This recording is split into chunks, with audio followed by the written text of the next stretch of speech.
നൃപൻ കൂടിയുണ്ട് തിരുവനന്തപുരത്ത് നിന്നും ഈ മനുഷ്യച്ചങ്ങല അതിന്റെ അവസാന കണ്ണിയാകാൻ പോകുന്നത് രാജ്ഭവന് മുന്നിലാണ്.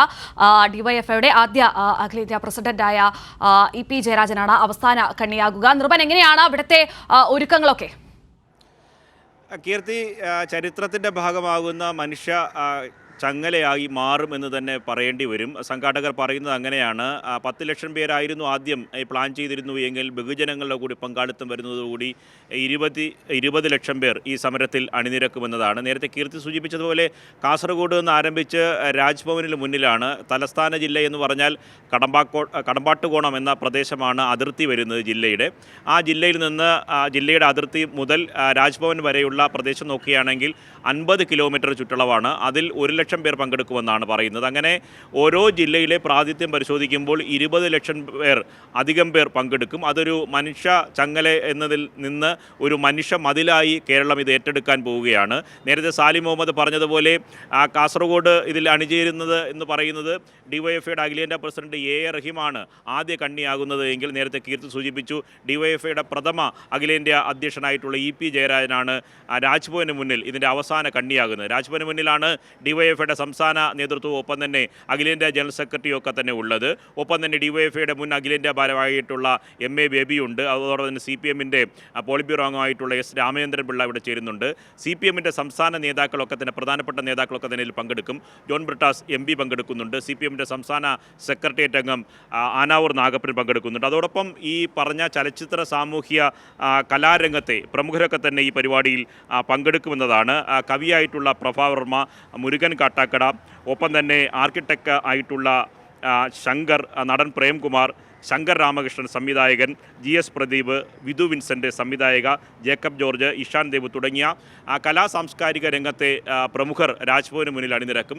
ഈ പറഞ്ഞ ഈ കടമ്പാട്ടുകോണം മുതൽ രാജ്ഭവൻ വരെയുള്ള പ്രദേശത്തെ 50 കിലോമീറ്റർ ചുറ്റളവിൽ വരുന്ന വലിയ കണ്ണിയായി ശൃംഖലയായി ഇത് മാറുകയാണ്. അവിടെയെല്ലാം അതാത് പ്രദേശത്തെ കലാ സാംസ്കാരിക രംഗത്തുള്ള പ്രമുഖരും സാമുദായിക നേതാക്കളും വിവിധ രാഷ്ട്രീയ കക്ഷികളുടെ ഇത് സമാനമായി ചിന്താഗതിയുള്ള മുഴുവൻ പേരും ഈ മനുഷ്യ ചങ്ങലയിൽ കണ്ണി ചേർക്കുമെന്നതാണ്. 1987 സമാനതകളില്ലാത്ത മാതൃകയായിരുന്നു ആദ്യത്തെ മനുഷ്യ ചങ്ങല എന്ന് പറയുന്നത്. അതുകൊണ്ട് അന്ന് ആദ്യഘട്ടത്തിലൊക്കെ വിമർശനം വന്നിരുന്നത് ഇത്രയേറെ ആൾക്കാരെ തെരുവിലേക്ക് അണിനിരത്താൻ ഡിവൈഎഫ്ഐക്ക് കഴിയുമോ എന്നതായിരുന്നു ചോദ്യം. അന്ന് കഴിഞ്ഞു, അത് തെളിയിച്ചു, അത് വലിയ മതിലായി മാറി. ഇപ്പോഴും സമാനമായാണ് 20 ലക്ഷം പേർ പങ്കെടുക്കുകയാണെങ്കിൽ വലിയ തരത്തിലുള്ള ജനപ്രാതിനിധ്യമായി ഈ മനുഷ്യ ചങ്ങല മാറും എന്ന കാര്യത്തിൽ ഉറപ്പ് തന്നെയാണ്. ഈ ചങ്ങലയുടെ നടത്തിപ്പിൻ്റെ ക്രമീകരണങ്ങൾ കൂടി പ്രേക്ഷകർ അറിയേണ്ടതുണ്ട്. ഏകദേശം 3 മണിയോടുകൂടി തന്നെ തിരുവോരത്ത് വിവിധ കമ്മിറ്റികൾ, മേഖലാ കമ്മിറ്റികൾ നേരത്തെ നിശ്ചയിച്ചിട്ടുള്ള ലോക്കൽ കമ്മിറ്റി നിശ്ചയിച്ചിട്ടുള്ള ഈ പറഞ്ഞ യൂണിറ്റ് കമ്മിറ്റികൾ തീരുമാനിച്ചിട്ടുള്ള വാഹനങ്ങൾ വഴി ഈ പറഞ്ഞ പ്രവർത്തകർ എത്തിച്ചേരും. പ്രവർത്തകർ തെരുവിലെത്തിച്ചേർന്നാൽ ആദ്യം അവിടെ ഈ 4:30 മണിക്കാണ് ഇതിൻ്റെ ട്രയൽ റൺ നടക്കുക. ആദ്യം ഒന്ന് കണ്ണി ചേർന്ന് മനുഷ്യ ചങ്ങലയായി മാറും. അതിനുശേഷം കൃത്യം 5 മണിക്ക് യഥാർത്ഥ മനുഷ്യ ചങ്ങലയിലേക്ക് കടക്കും. അപ്പോഴാണ് കേന്ദ്രത്തിനെതിരെയുള്ള പ്രതിജ്ഞ ചൊല്ലുക. വളരെ രൂക്ഷമായ വിമർശനമാണ് കേന്ദ്ര സർക്കാരിനെതിരെ ഉന്നയിക്കുന്നത്. ഗവർണറെ ഉപയോഗിച്ചുകൊണ്ട്, കേന്ദ്ര സർക്കാരിൻ്റെ അധികാരങ്ങൾ ഉപയോഗിച്ചുകൊണ്ട് സംസ്ഥാനത്തെ സാമ്പത്തികമായി ഞെരുക്കിക്കൊല്ലുന്ന കേന്ദ്ര സർക്കാരിൻ്റെ സമീപനത്തിനെതിരെ, ഒപ്പം തന്നെ നിയമന നിരോധന ഉത്തരവ് നിലനിൽക്കുന്ന ഘട്ടത്തിൽ കേരളത്തിലെയും ഇന്ത്യയിലെയും ജനലക്ഷങ്ങൾ വരുന്ന അഭ്യസ്തവിദ്യരായ യുവതി യുവാക്കൾക്ക് ജോലിക്ക് അവസരമില്ല എന്ന വലിയ രാഷ്ട്രീയം ഉയർത്തുന്നു. ഒപ്പം തന്നെ റെയിൽവേ മേഖലയിലെ നിരന്തരമായ കേരളത്തിനോടുള്ള അവഗണന.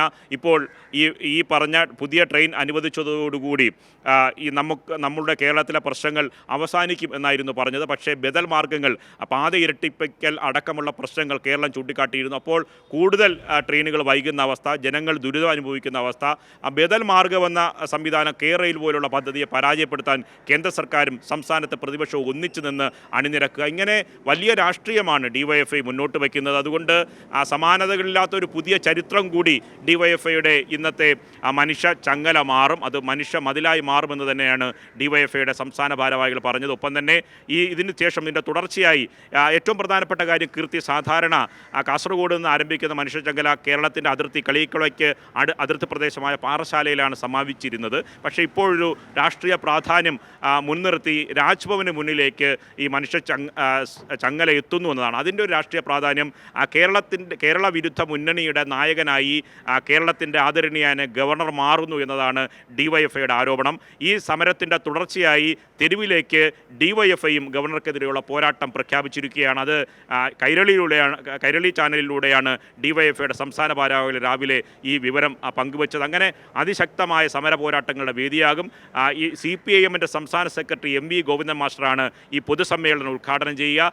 ഡിവൈഎഫ്ഐയുടെ മുൻ ഭാരവാഹികൾ, സംസ്ഥാന ഭാരവാഹികൾ, ഡിവൈഎഫ്ഐയുടെ അഖിലേന്ത്യാ ജനറൽ സെക്രട്ടറി, CPM-ൻ്റെ സമാധാരണീയമായ നേതാക്കൾ, ഒപ്പം തന്നെ ചലച്ചിത്ര, സാമൂഹ്യ, സാംസ്കാരിക രംഗത്തെ പ്രമുഖരൊക്കെ തന്നെ രാജ്ഭവനിൽ മുന്നിൽ അണിനിരക്കും. കീർത്തി. ശരി, നിർഭനാണ് വിവരങ്ങൾ നൽകിയത്. ഏതായാലും കേന്ദ്രം കേരളത്തോട് കാണിക്കുന്ന അവഗണനയിൽ ഇന്ന് ഒരു മലയാളി സമൂഹം തന്നെ ഇന്ന് കേരളമൊട്ടാകെ ഒരു മനുഷ്യ ചങ്ങല തീർക്കുന്ന കാഴ്ചയായിരിക്കും ഇന്ന് വൈകിട്ട് കാണാൻ പോകുന്നത്.